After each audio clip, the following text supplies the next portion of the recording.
Hello and welcome back to the Property Investors Handbook Podcast. Today we're tackling a common scenario in the real estate market, selling your investment property while it's occupied by tenants, which probably happens a lot, I would imagine. It's a situation that does require careful handling to respect the rights of the tenant but meet the owner's needs as well.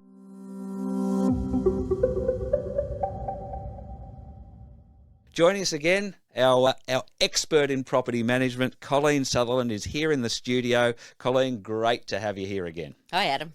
Okay, so let's talk this through. What are the first steps? You've got a tenanted property, maybe they've been in there a long time, and the owner comes in and says, I'm selling. I want to sell. What happens? Well, firstly, once the tenant picks themselves up off the floor, it's not good news for the tenant, is it? Well, no, not in this market, because the housing crisis is just so tight and everybody goes into panic mode straight up. Where there's a fixed term tenancy over the property, the tenancy takes precedence over a contract. Right. Yes. So that's the first thing I want to ask. So look, it gets sold, they don't have to move out. Not straight away. If it gets sold, if it's an investor, that's fine. And it just keeps going. Yeah, it'll just be renewed. Yep.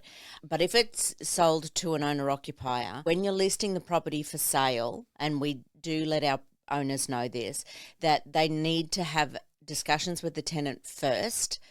Firstly, they have to be issued with a form that it's going to be on the market for sale. Right. But the discussion around the tenancy has to be had and has to be included in any contract. Right. Okay, so that has to actually be included in the sale contract. It does. Right. Yeah. Okay. Unless the conversation goes down the lines of the tenant will move if an owner-occupier buys it and wants to move straight in. And that has to be an agreement that the tenant has to agree to, that they'll move early. Right. Meaning, if your lease doesn't expire for another 6 months and the property sells to an owner-occupier, the conversation has to have gone down the lines of, hey, Mr. Tenant, would you be willing to move?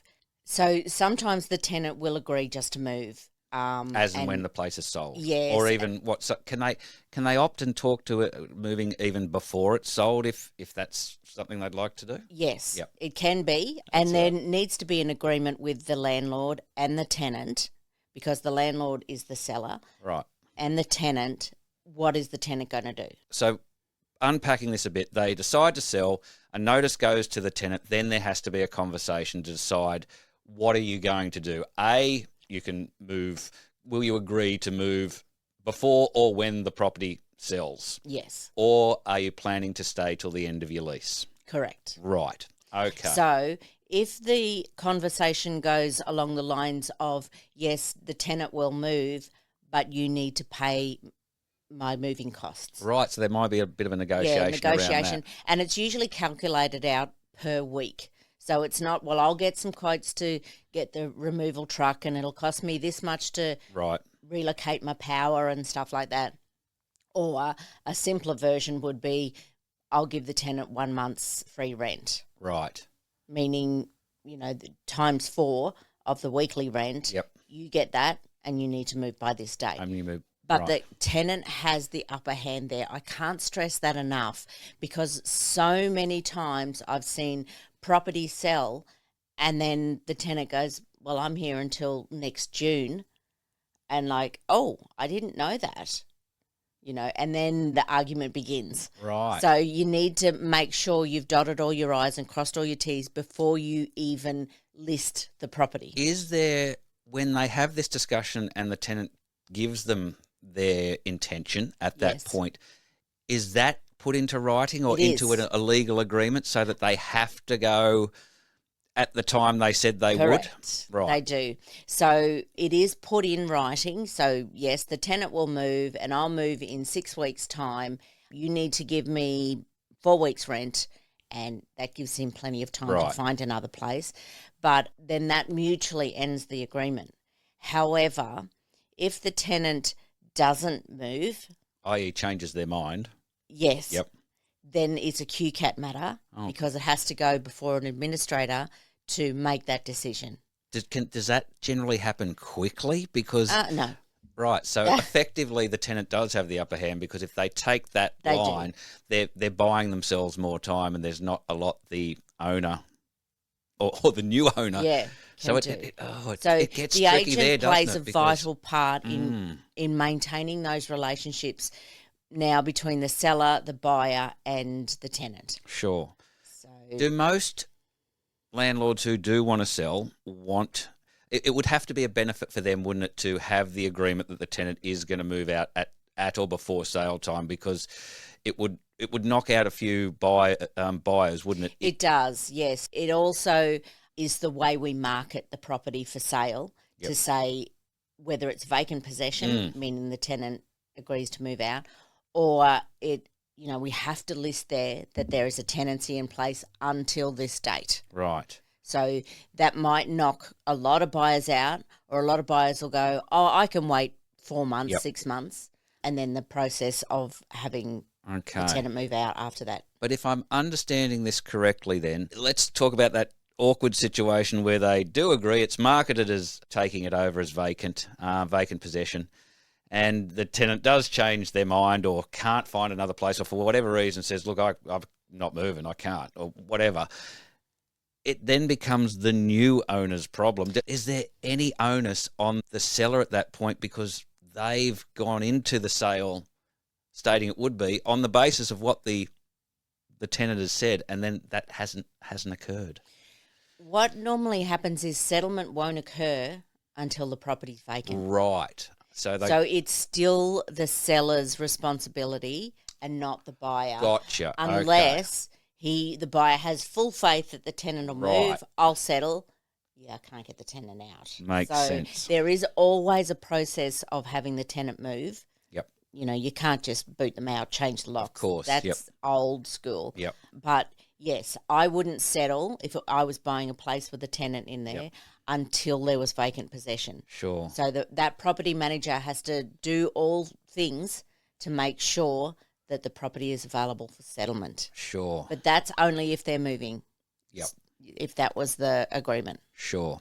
Okay. Yeah.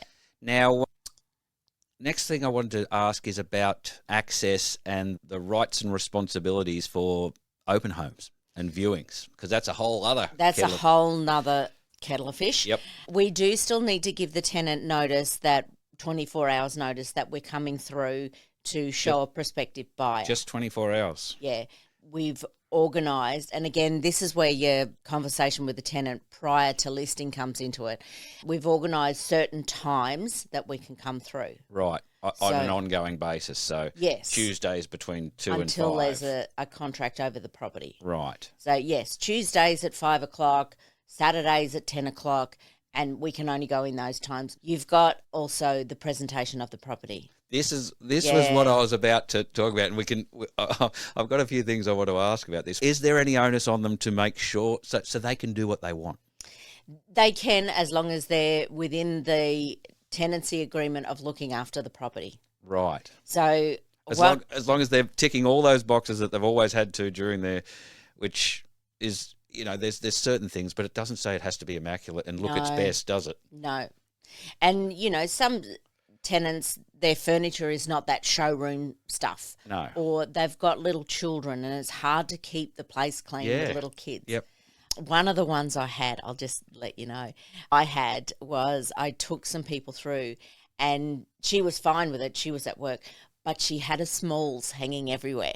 Oh. And it's sort of like, and we can't touch anything of theirs. So we had to sort of work around the inspection to say, look, the tenant's done a load of washing this morning. Just be aware. Yep. Yeah, so that was probably one of the embarrassing things. But yes, the tenant still lives as normal. Yep. They are living there. And I would imagine, as per an inspection, they can choose to be there or not. That's right. But that's the same with a routine inspection as well as a inspection for a buyer. Yep. That's what I meant. As long as we've given the right amount of notice. Yep. Do you, in your experience, what do they generally choose to do? Or is it a mixed bag? If you've got a really good rapport with the tenant, it's relatively easy. Yep. If you have got a difficult tenant, they can make it extremely difficult to get through. Right. So what I often recommend to a landlord who's going to become a seller is that you list it towards the end of the tenancy, and then you don't have any of those problems. Right. Yep. Yeah. Yep.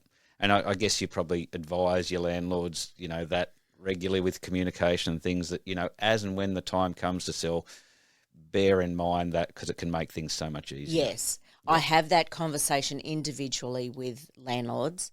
I had a landlord recently who had listed with another agent because she was able to give him a higher price. Yep. Listed it with them.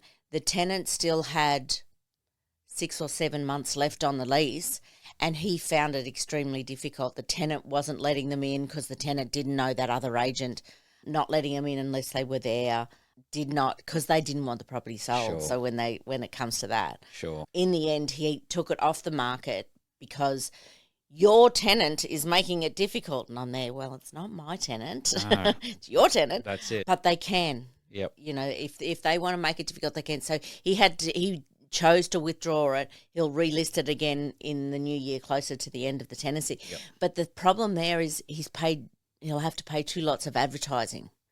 And that can get expensive. So I'm not saying to landlords, wait till towards the end of the tenancy, just because I want the tenancy. Yep. No, it it's makes sense. because, it's easier to sell.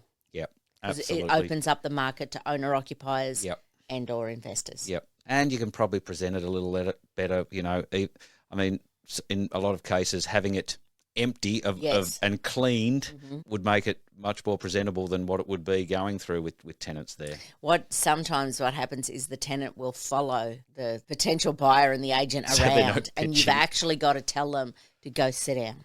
Right. Yep. Don't follow me around. Yep. Yeah. Mm. But they're so distrusting Sure. of agents they don't know. Yep. That's the problem. Yep. But again, like you said, leaving it towards the end, or even once they're gone, that the place is empty, you can go view it any time. You Correct. can tell people drop around, have a look in the backyard, because there's no one there. So, That's right. But what the landlord seller would have to take into consideration is that if we move the tenant out and make it easier to sell, but when we move the tenant out, you've got the holding costs because there's no rent coming in. Yeah, exactly. So you've got to weigh that up too. So you've got to go and do some there's sums. a lot to There's a lot to consider, but I think if you've made all those decisions, it makes it a lot easier to sell, and you have a lot cleaner contract. Absolutely. Absolutely. No, look, this has been a really interesting topic to talk about, and look, so many takeaways from this episode for both landlords and tenants. So I've mentioned buyer. And the buyer, yep, as well. There's so many people that play. Then you've got probably 2 sets of agents, the property manager, all trying to make this thing happen. Yep. So a lot of really good advice there for everyone. So look, thanks, Colleen. This is truly one of my most enjoyable episodes. I've mentioned a few times here, I'm a tenant, and this is something I've often wondered about. Thankfully, I haven't had it happen while I've been in a property, but now I know what it's all about. So look, for any of your property management needs, please go and visit Colleen's website at spmg.com.au.